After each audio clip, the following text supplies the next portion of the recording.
తెలవారుజాముల్లో వెంకటరమణ తండ్రి సుప్రభాతము చేసెను సురులే రమణ.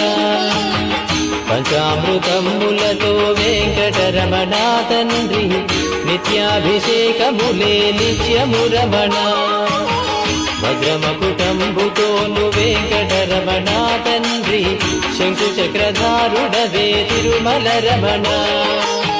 మూడు నామాలతోను వెంకటరమణ తండ్రి ముల్లోకములు ఏడడి మూర్తి విరమణ.